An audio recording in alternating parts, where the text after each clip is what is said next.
Jabardasth point మర్చిపోయాను అసలు actually. ఇలా ఢిల్లీలో వీళ్ళు ఫోన్ ట్యాపింగ్ చేస్తురని మంత్రులందరూ కూడా అసలు ఇలా క్యాబినెట్ మీటింగ్ ఉండే, ఇలా మోస్ట్ ఇంపార్టెంట్ మీ అందరు కూడా చెప్తున్నా వినురి. ఇలా క్యాబినెట్ మీటింగ్ ఉండే, ఇలా హైదరాబాద్లో ఇవాళ క్యాబినెట్ మీటింగ్ ఉంటే మంత్రులందరూ కూడా మీరు నా ఫోన్ ట్యాపింగ్ చేస్తుర్రు, మేము క్యాబినెట్ మీటింగ్కి రాము అని పోయి ఢిల్లీలో కూర్చుంటే ఈయన మా మంత్రులుగా ఇదే గవర్నమెంట్లో మేము ఉన్నాము, మా ఫోన్లు కూడా ఈయన ట్యాపింగ్ చేసిన తర్వాత ఒక ముఖ్యమంత్రి స్వయంగా మంత్రుల ఫోన్ ట్యాపింగ్ చేస్తున్నాం అని చెప్తున్న తర్వాత మేము క్యాబినెట్ మీటింగ్ ఎందుకు అటెండ్ కావాలని పోయి అందరు ఢిల్లీలో కూర్చున్నారు. ఢిల్లీలో ఇప్పుడు పెద్ద పంచాయతీ అవుతుంది. ఢిల్లీలో మంత్రులు అందరు ఎక్కడున్నారో ఒక్కసారి చూడురు మీరు. మంత్రులు ఎంతమంది ఢిల్లీలో ఉన్నారు, ముఖ్యమంత్రి ఢిల్లీలో ఉన్నాడు, పిసిసి ప్రెసిడెంట్ ఢిల్లీలో ఉన్నాడు, పెద్ద పంచాయతీ అవుతుంది ఢిల్లీలో. ఆ పంచాయతీ అంటే వీళ్ళ పర్సనల్ పంచాయతీ కోసం ఇలా హైదరాబాద్లో క్యాబినెట్ మీటింగ్ అనేది క్యాన్సల్ రద్దు చేసుకునే పోస్ట్పోన్ చేసుకునే పరిస్థితికి వచ్చింది. అంటే ఈయన ఫోన్ ట్యాపింగ్ చేస్తుండ అనేది స్వయంగా వాళ్ళ మంత్రులు కూడా ఇలా ఢిల్లీలో చెప్తే ఇలా రాహుల్ గాంధీ ఆఫీసు, సోనియా గాంధీ ఆఫీసు చాలా సీరియస్గా ఉన్నారు. అంటే వీళ్ళు కొట్టుకున్న వరకే సరిపోతుంది, ప్రజలకి ఏం చేస్తామనేది ఉండదు. వీళ్ళకి క్యాబినెట్ మీటింగ్లో పెట్టి మేము మహిళలకి 2,500 రూపాయలు ఇస్తామన్నాం, ఆ 2,500 ఇస్తాం, లేకుంటే 2,000 పెన్షన్ని 4,000 ఇస్తాం, లేకుంటే 4,000 వికలాంగుల పెన్షన్లకు 6,000 ఇస్తాం, లేకుంటే ఇప్పుడు నా నియోజకవర్గంలో 40,000 మందికి ఇండ్లు ఇస్తామన్నాం, 40,000 మందికి ఇండ్లు ఇస్తాం.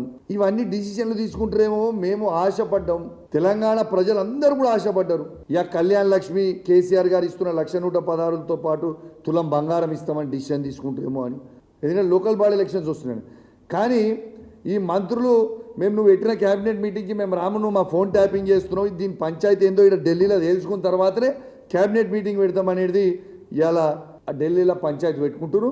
నేను చెప్పుతుంది వాస్తవము, నిజము, ఇలా ఏది కూడా వద్దం లేదు. పక్కా నేను అదే స్కూల్ కదా, నాకు కూడా కాంగ్రెస్ పార్టీలో ఉన్న వాళ్ళు కొంచెం మందికి ఢిల్లీలో నాకు టచ్ ఉన్న వాళ్ళు ఉంటారు కదా, నాకు కూడా చెప్పిర్రు. వాళ్ళు చెప్పింది ఏంది అసలు, నేను ఇలా క్యాబినెట్ మీటింగ్ ఎందుకురా బై అసలు ఇలా పోస్ట్ పోన్ అయిందంటే నిన్న నైటే చెప్పిర్రు వాళ్ళు, రేపు క్యాబినెట్ మీటింగ్ ఉండదు, ఎవరు మంత్రులు వస్తలేరు, కంపల్సరీ పోస్ట్ పోన్ అవుతుంది క్యాబినెట్ మీటింగ్ అనేది నాకు నైట్ రాండ్ సమాచారం పెట్టారు. ఎందుకు భయ అంటే ఎందుకు అని నేను అడిగితే ఈయన మంత్రుల ఫోన్లు, ఎమ్మెల్యేల ఫోన్లు, PCC president phone, in-charge general secretary Meenakshi Natarajan phone tapping చేస్తుండు. ఇది చాలా పెద్ద పంచాయతీ అయిపోయింది. ఇప్పుడు ఇది చాలా సీరియస్గా ఉంది. దీన్ని సోనియా గాంధీకి, రాహుల్ గాంధీకి కంప్లైంట్ ఇచ్చిర్రు. ఇలా ఆయన మీద కంప్లైంట్ ఇచ్చారు కాబట్టి రేపు ఈ మంత్రులు 4-5 ఆడున్నోళ్ళు మేము క్యాబినెట్ మీటింగ్కి రాము, నువ్వు మా ఫోన్ ట్యాపింగ్ చేస్తున్నావు, మా సతీమణుల ఫోన్ ట్యాపింగ్ చేస్తున్నావు, ఎమ్మెల్యేల ఫోన్ ట్యాపింగ్ చేస్తున్నావు, అందరూ చేస్తున్నావు కాబట్టి మేము రాము అని నాకు నేను నైటే చెప్పిండు. అలా నువ్వు చెప్పిండు, పొద్దున్న లేచి చూస్తే గదే కథ ఉంది. కాబట్టి ప్రజలందరూ కూడా గమనించాలి, రేవంత్ రెడ్డి గారు ఏ విధంగా ఫోన్ ట్యాపింగ్లు, డైవర్షన్ టాక్టిక్స్, ఏ విధంగా ఫార్ములా ఈ కేసు అని ఒకరోజు, కాళేశ్వరం అని ఒకరోజు, ఇవన్నీ టాక్టిక్లు బంద్ చేసి నువ్వు ప్రజలకు ఇస్తాన 6 గ్యారెంటీలు ఇవ్వాలని విజ్ఞప్తి చేస్తూ సెలవు తీసుకుంటా ఉన్నాను. Thank you very much. అయితే మీకు గదే చెప్తున్నా నేను, అసలు ఇవాళ క్యాబినెట్ మీటింగ్ ఎందుకు క్యాన్సిల్ అయింది? 28 తారీఖున వాళ్ళు మంత్రులు వస్తారా రారా అని నాకేం తెలుసు. మళ్ళీ 28 తారీఖున ఆ పంచాయతీ సెటిల్ కాకపోతే 28 పోయి మళ్ళీ ఫస్ట్ సెకండ్ అవుతుంది కావచ్చు, అని తెలుసు. కానీ వాళ్ళ క్యాబినెట్ మీటింగ్ ఇలా పోస్ట్ పోన్ ఎందుకు చేసిర్రు? ఎందుకంటే వాళ్ళ మంత్రులందరూ కూడా వాళ్ళ ఫోన్లు ట్యాపింగ్ చేస్తున్నారు, వాళ్ళ సతీమణి ఫోన్లు ట్యాపింగ్ చేస్తున్నారు అని నిరసనకి మేము ఇలా క్యాబినెట్ మీటింగ్ మేము అటెండ్ కాము అని బల్ల గుద్ది వాళ్ళు ఆడ చెప్పారు. కాబట్టి క్యాబినెట్ మీటింగ్ పెట్టి మంత్రులు రాకపోతే పరువు పోతుందని cabinet meeting post phone to 28 అన్నారు ప్రస్తుతానికి. మరి ఇలా పంచాయతీ వాళ్ళది ఏమైనా సెటిల్ అవుతుందో లేదో చూడాలి, మరి దాన్ని నాకు తెలియదు కదా. Thank you. రేవంత్ రెడ్డి గారు అనేది స్వయంగా ఢిల్లీలో బట్ట బయలైపోయింది, ఆయన నోటితోనే ఆయన్నే చెప్పిండు. ఇవాళ రేవంత్ రెడ్డి గారు ఎంత దారుణమైన పరిస్థితిలో ఉన్నారంటే, స్వయంగా ఒక ముఖ్యమంత్రి ఫోన్ ట్యాపింగ్ మేము చేస్తున్నాము అని చెప్తుండంటే దీని మీద ఎందుకు సిబిఐ ఎంక్వైరీ, ఈడీ ఎంక్వైరీ ఎందుకు వేయొద్దు అని నేను అడుగుతా ఉన్నాను. ఇవాళ నేను బీజేపీ వాళ్ళందరినీ కూడా ప్రశ్నిస్తూ ఉన్నాను.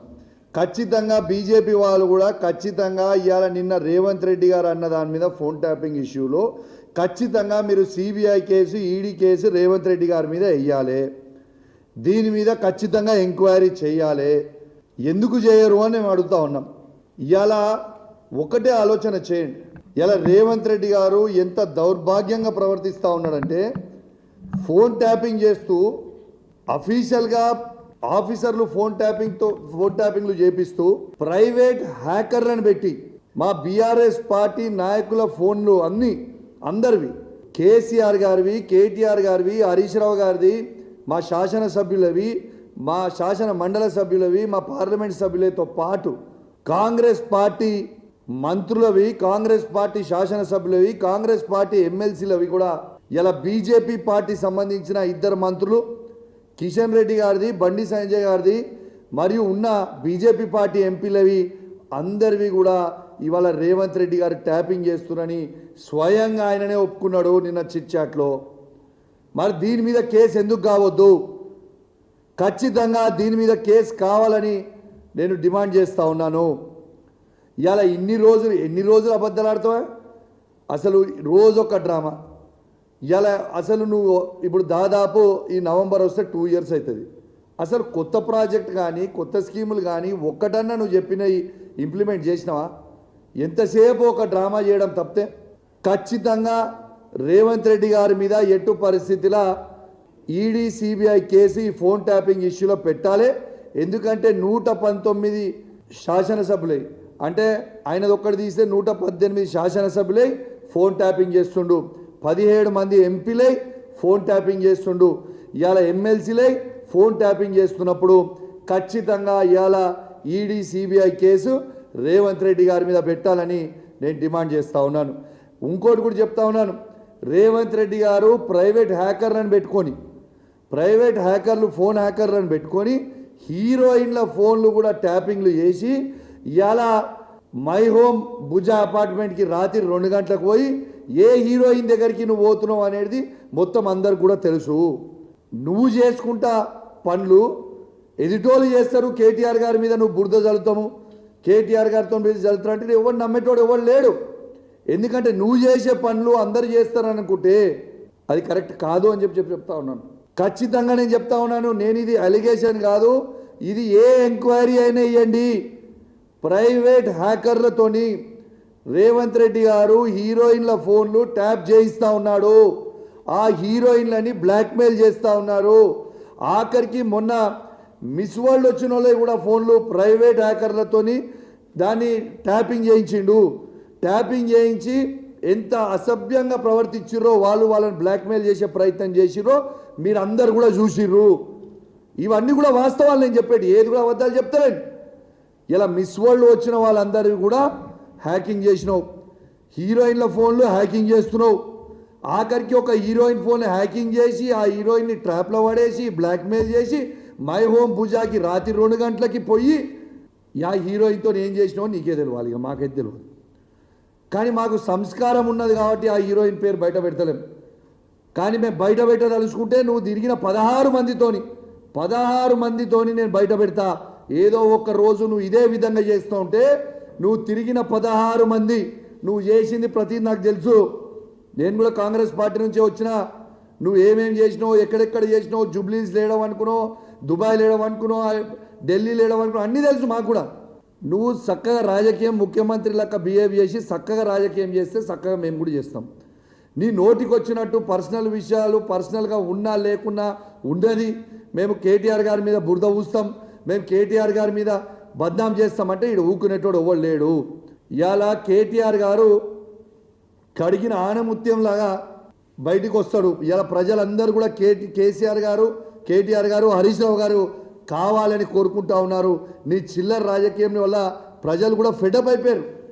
బంద్ చేయి, ఎన్ని రోజులు ఇదే పని చేస్తుంటావా?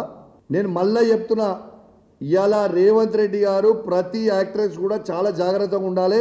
మీ ఫోన్ రేవంత్ రెడ్డి గారు హ్యాక్ చేస్తూ ఉన్నారు, బ్రోకర్లను మధ్యలో పెట్టి ఆ బ్రోకర్లతోని మళ్ళీ మీకు ఫోన్లు చేసి మిమ్మల్ని ఇబ్బంది పెట్టే ప్రయత్నం చేస్తూ ఉన్నారు.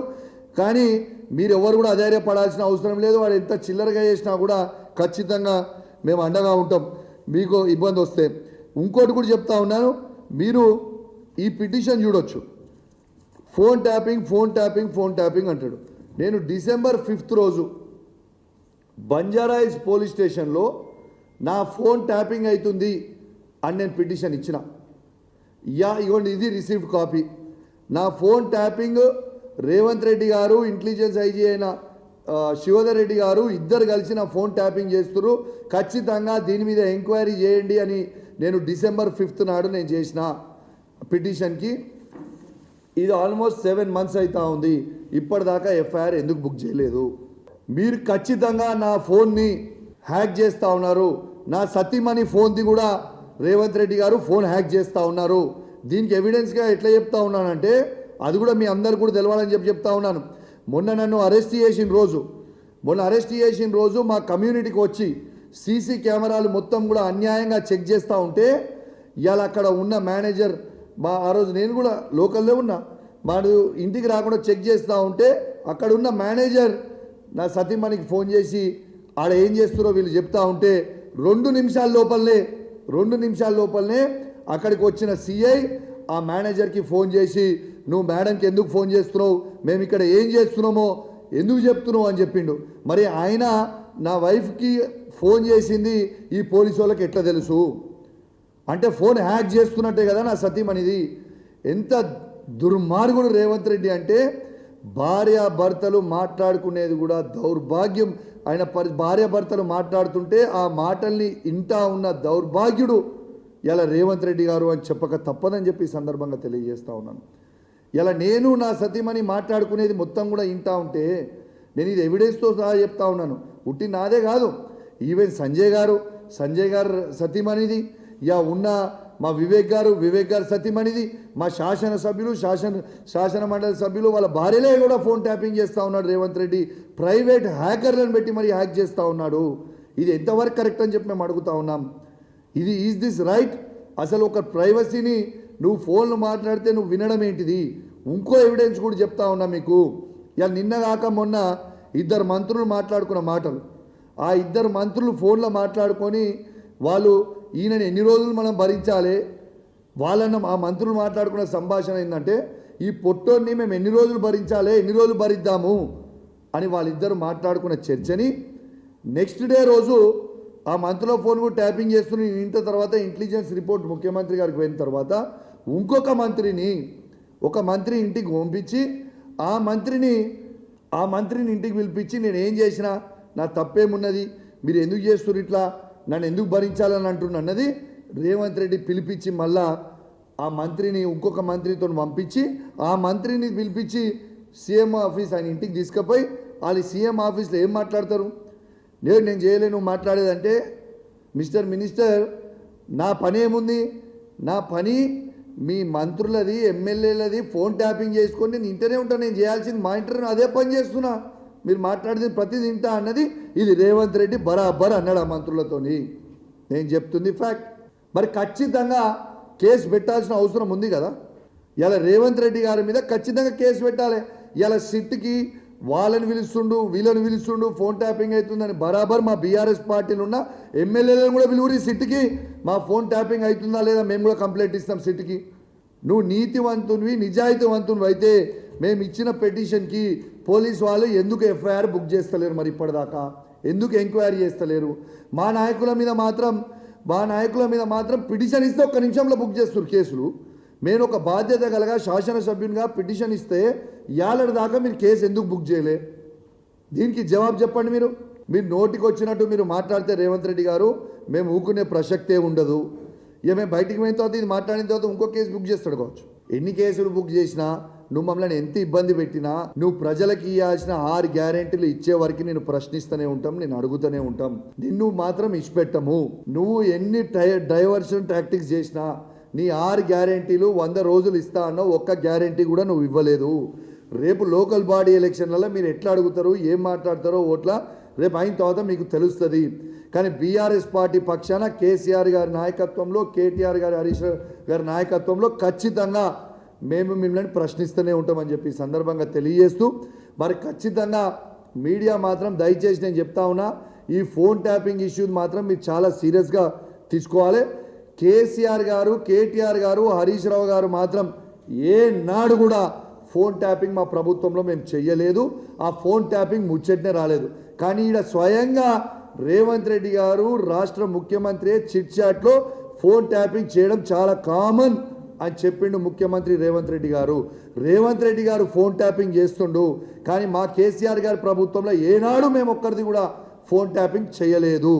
ఇది మాత్రం స్వయంగా మీరు గమనించాలని మొత్తం ఎలక్ట్రానిక్ మీడియా ప్రింట్ మీడియా ద్వారా యావత్ తెలంగాణ ప్రజలందరూ కూడా తెలియజేస్తూ ఉన్నాం. ఫోన్ ట్యాపింగ్ మేము మాత్రం చేయలేదు, మేము చేసింది కాదు. రేవంత్ రెడ్డి గారు చేస్తున్నారని స్వయంగా రేవంత్ రెడ్డి గారే చెప్పిండనేది కూడా మొత్తం ప్రజలు కూడా గమనించాలని విజ్ఞప్తి చేస్తూ సెలవు తీసుకుంటాను. జై తెలంగాణ.